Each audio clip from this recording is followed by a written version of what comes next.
everybody, and what a wonderful dance.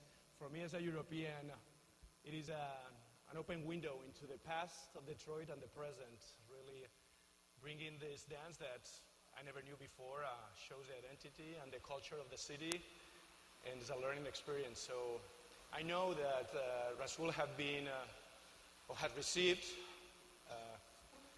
grants from the Knight Foundation and the Kresge Foundation, and I know that both foundations have helped individual artists, but also larger organizations. And I would like to hear from you a little bit of a summary of what kind of investments have you done for the city of Detroit in the last years in this area. Great. Well, probably the best investment we ever made was in Halim.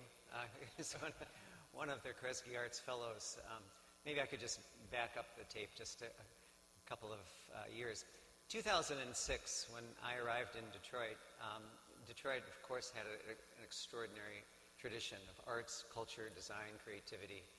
But there was a sort of a sense that it wasn't a fully built-out ecology, that there was sort of a tilt to the large institutions, world-class institutions at Salvador and others, Ann Parsons leads, but that there wasn't really a sense that the kind of the entire ecology of things that sort of feed into the large institutions or that sort of supplement the large institutions was in place and supported. And so Kresge in 2006, 2007 launched a 3 or 4 part program in which we offered operating support to 60 or 70 arts organizations throughout the region. We created an artist fellowship program that each year gave 20 or 25 artists $25,000 to make their art.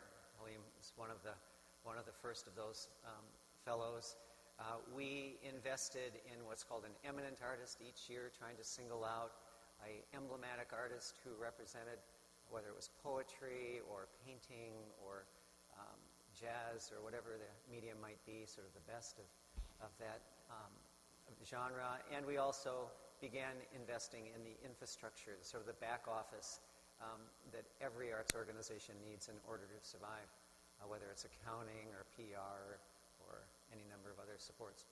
And over the years, I think what that has done, Salvador, is to sort of create a platform that makes it even easier for folks from other places, from folks from our own community, to sort of, to really layer on. And when, for example, Alberto came up with the idea of the Knights Arts Challenge, and I'll let you talk about it. I mean, it just was such a perfect fit, because in many ways what Alberto proposed to do was to sort of take this basic ecology and shake it up a little bit, open it up for competition, try to see what new ideas were coming out of the community, having it be a quick process rather than sort of the more formalized process that Kresge had developed. And so to that, you had the Herb Family Foundation layer on, and other foundations. So I think over the last 6 or 7 years, what you've seen in Detroit is the emergence of this extraordinary ecology where you have large institutions. It's almost like, and I think of sort of the house on the hill being the DIA and the orchestra. Then you have the sort of the cultivated garden of sort of the well-heeled organizations that are not quite as big but are well-run and endowed. Then you have sort of the greenhouse, folks who are sort of getting going and need kind of care and feeding and ultimately want to sort of move up that path. And then you have the wilds. And one of the great things that Alberto and his staff did was really cultivate the wilds. I mean, they just said, who are the individual artists that we don't know about? Who's sort of breaking the mold? Who's doing unusual great things? And so I think what's happened, sorry, long answer to a simple question. What's happened is the build-out of this extraordinary ecology, which I think now holds its own against any community in the country. One of the things that's interesting about the work of call it organized philanthropy in fields like arts is that every one of us was founded by individuals with a very particular point of view. Obviously these were incredibly successful, wealthy individuals who had a perspective on life, and so each one of us approaches a similar kind of issue through the lens of our founders.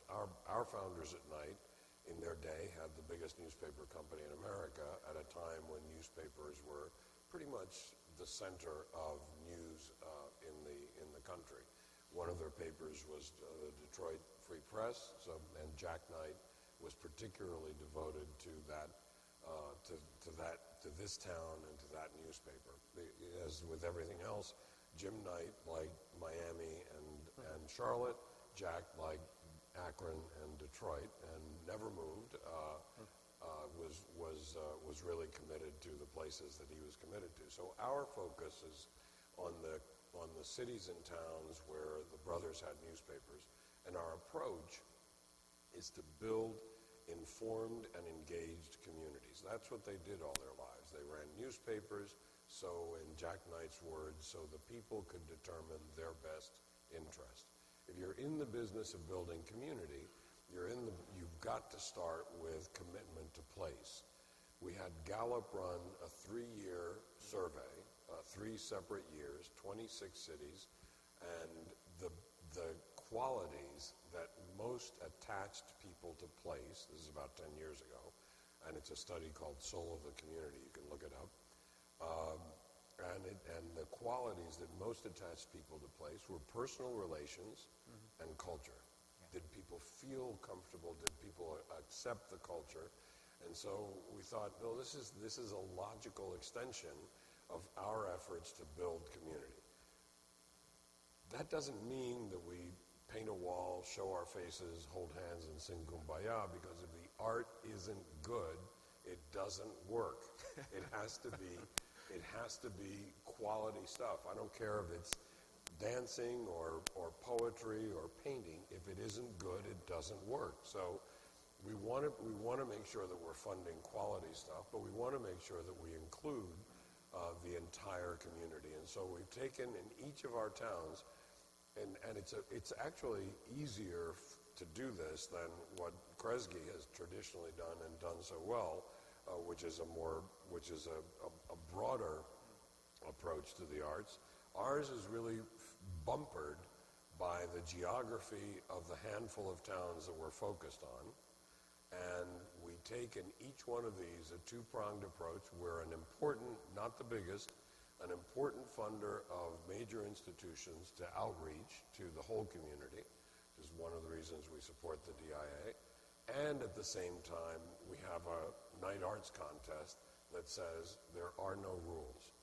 Just art in Detroit. What's your idea? And it's a phenomenal way of bringing out the soul of the community. It's a really wonderful, wonderful approach. Doing it in a town like Detroit, where there are so many artists, and where there's already a history and already a platform, and in fact, Rip didn't say it, but some of our advisors in the first and in each of the night arts contests have been staff from Kresge. I'm not embarrassed to say that as a former newspaper publisher, I borrow from everybody. So thank you very much. You're welcome, Ray. Talking about community and artists, I think I heard you saying one time, Ray, that artists look at problems in a different way. They bring, of course, fresh perspective. They bring creativity, and creativity is a way to solve problems. The theme of the homecoming this year, it is about creativity and creative approaches to solve Detroit problems. Can you give me some example of your grant programs that address, or could address, some of the problems that the city has? Yeah, one of the great things about arts and culture in any community, but I think particularly in Detroit, is it's sort of inherently sort of agnostic as to discipline or topic. So, if you're in Detroit and you're worried about how to use your blighted land and put it into more productive uses, I would argue that you ought to make your first stop with an artist. And you look at something like Powerhouse Productions up in sort of northeast Detroit that's sort of taken abandoned properties, repurposed them, retrofitted them to make them energy efficient, used them for production spaces, for all sorts of creative exercises. And it's a way that a city planner probably wouldn't come at the issue of repurposing of abandoned buildings. You look at something like the Revolve program, which began up in northwest Detroit, which was sort of a pop-up art program that said, how can we take all of these abandoned storefronts, give an artist a very small amount of money and see if we can't pop up some creative solutions to animating the street.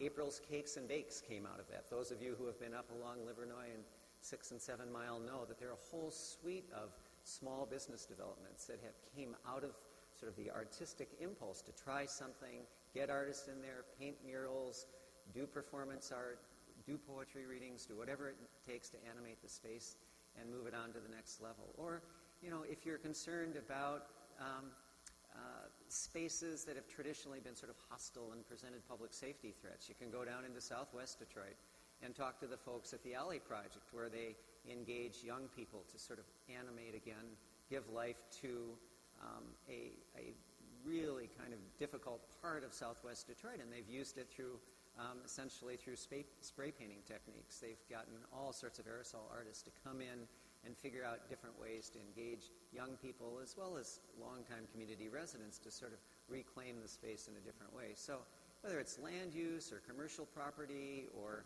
physical degradation, I think artists actually come at this with a very different sense of perspective. Yeah, another way of thinking about it is not so much the solution to a problem as much as informing perspective. We're about to celebrate the historical event from 1967 in Detroit.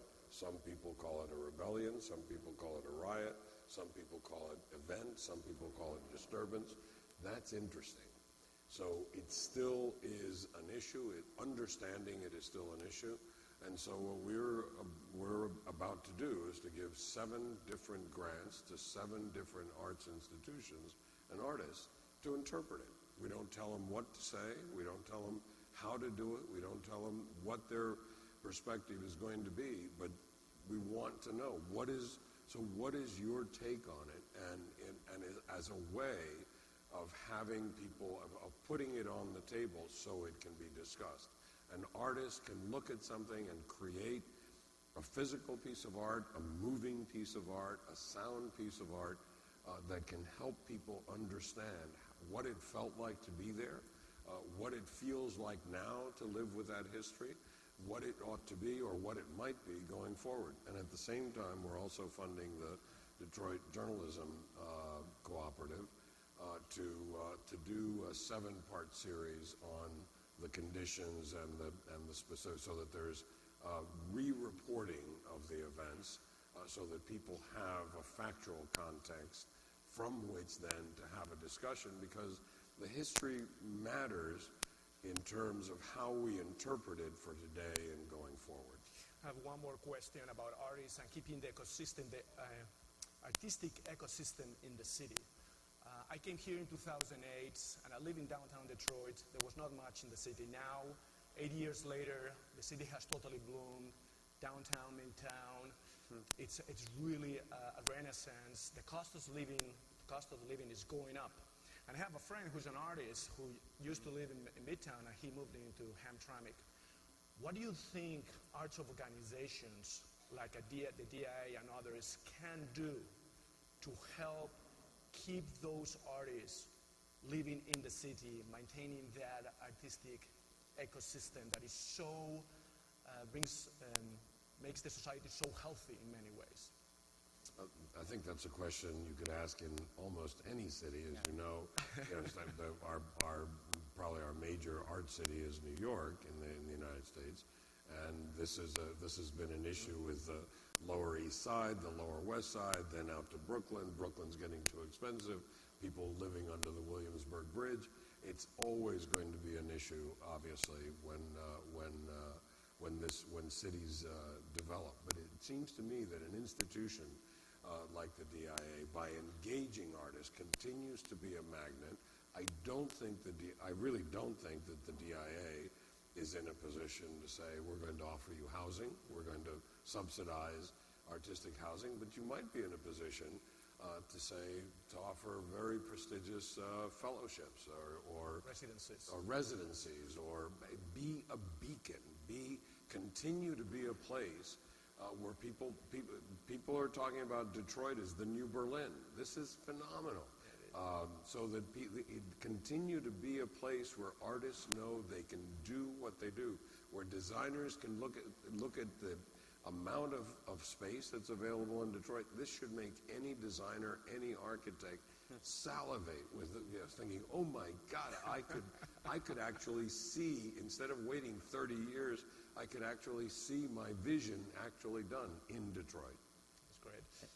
That's great. It's too elegant an answer to improve on, but let me just suggest that I actually think that the major anchoring cultural institutions in Detroit have done exactly what they need to, which has become much more externally facing. Yeah. I saw Salvador last night, and I was teasing him about sort of opening up the DIA even further to the community, and he said, well, that's exactly what we're doing.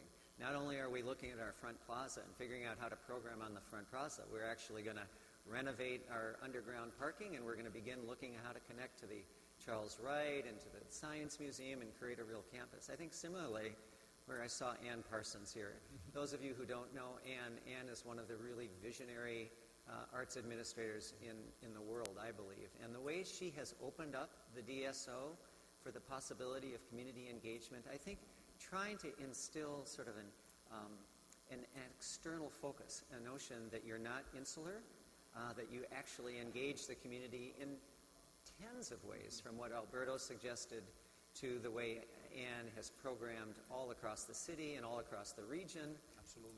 Gotten her musicians to think very differently about their relationship to community. I don't know that you can do much better than that between what Alberto discussed and what... And everybody should have the DSO mobile app. I don't actually have a connection here, but so I can't show it to you. This is terrible. But it's DSO to go. Everybody, right now, put it on your phone. I'd like to open the room for a couple of questions, if any would like to ask. Yes, over there.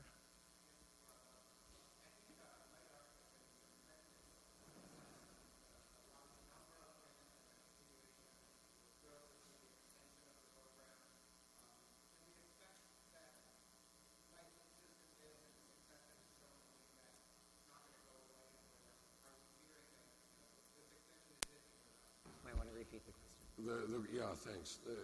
The question is, can we expect a continuation of the kinds of programs we've been doing? Last night I was talking, we were at Creative... Culture Lab. Culture Lab. We were at Culture Lab. Rip and I were both there. Absolutely phenomenal. I'm sorry to say it was competing with other events. Yeah. But it was an absolutely phenomenal discussion by artists from different disciplines. And we were talking about the work that Culture Lab does, causing collaborations between and among artists. And in talking with the woman who runs it, she said, I will continue doing this for as long as it feels right, for as long as it feels relevant, for as long as it feels vital. And when it doesn't, I'll move on to something else. I think that's a really critically important attitude to take about any of these programs. Right now, the Night Arts Challenge in Detroit feels right to me. It feels like it's still getting fresh stuff. Every year, including this year, we get thousands, well, I shouldn't exaggerate, we got a little over 1,000 applications from artists and arts organizations. We winnowed it down to something like 70 finalists, and we'll announce probably something like 30 or 40 winners later on in the year. As long as it feels vital, we'll continue to do it. When it begins to feel like this is old hat, or people have sort of figured out when it feels like a one-trick pony, then, as Ballmer said the other night, you move on to your next trick, but we are committed to Detroit, and we are committed to arts in Detroit, and so that I can tell you will continue. The form depends on what's working. I know that we have another question, but when I think about Steve Ballmer, he talked a lot about the need to attack intergenerational poverty, and I think we sort of immediately go to sort of traditional human services supports, housing programs. I would hope that one of the things that we can do is to convince new money into this community that investing in the arts is a different way of getting there. Small business development, community identity. racial healing, whatever the issue is that this community has to face, you can see it at least in part through an arts lens. And so I'm hoping we can convince some of the folks who are interested in investing in this community that that kind of vehicle is important. One more question. Rip, as president of the Kresge Foundation, you've helped lead a lot of the philanthropic efforts in our community, and Alberto, as president of the Knight Foundation, have also really helped lead, I think, some of those very transformative moments in Detroit's recent history with the bankruptcy, the grand bargain. As Detroit has now been designated a UNESCO City of Design, we saw the film at the beginning. What are your thoughts about what the role of design in driving a more equitable and sustainable future for our city? Is this a plant? Pretty much. Miriam Nolan knows that when I first came to Detroit, it was the second year I was at Knight Foundation, and we brought the board to Detroit for the September board meeting. And a friend of mine had been on the board of General Motors, and he prevailed on Rick Wagoner, who was then chairman of GM, to host a board meeting. And he told us a lot of things, but he told us, among other things, that he thought the big three would survive, but that we really shouldn't think about them so much as smokestack businesses, because what would remain would definitely be the general management, advertising, marketing, and design. And I thought, holy cow, I can't do anything about the first three but design. Yeah. And then it turns out Detroit had something like the third or fourth largest design community in America. And I thought, this is fantastic. And so Mariam remembers that I think we should do a program to bring 1,000 young designers to Detroit, and in exchange for living and working in Detroit, you get your tuition paid or something like that, or we'll do a percentage of your student loan. I can't tell you the number of complications. This is 10 years ago. It was an idea whose time had not yet come, but I haven't given up. And Katie Locker knows this. She's our Detroit program director. I still think bringing young talent to a city is one of the most important things we can do, and I believe a culture and the arts and universities having the kinds of schools that you have here, Wayne State and others, I think is a hugely important part of attracting young talent, and I think it's something we ought to continue doing. I do want to give Katie credit, because she and Dave Egner at Hudson Weber stole some of my ideas and actually did them better than I had thought about it. Can I do the 10-second? I know we're done of time. Absolutely. One more? No. Okay, just really quickly. I think, Olga, there is a temptation to sort of think of design sort of as a product-based activity. You design a car, you design a vase, you design Nick Cave's costumes. I also think, I'm the son of an architect, and if there is anything that I learned in watching my father work for 40 years, is that design is a table-setting exercise. It's what question do you ask, what materials do you throw at it, what are you really trying to solve, and then what combination of things. And I think Detroit is uniquely suited to essentially rewrite the playbook on that. How do we design to vacant land? How do we design to new commercial reclamation? How do we design to a more equitable, inclusive recovery in our neighborhoods? I mean, on and on. I don't mean to be too high-level rhetorical, but I think it's really important, because artists are designers as much as commercial practitioners are designers, and I think we need to kind of keep that I think in that's beautifully said, and the more people who think that way, who live and work in the city, I think the better off a city is going to be.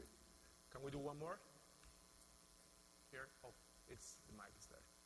Go ahead. We can read. Okay, so the mic's not. Oh, It's working. It's working. Lovely. Okay, gentlemen, I was just hoping that you guys could. You're working on so many very interesting, wonderful projects in the city. I was just wondering if you could highlight one of your favorite new ones that you're working on, something that you're especially proud of that you'd want our audience to know about, and something that we might be able to help you with. Thanks. Great question.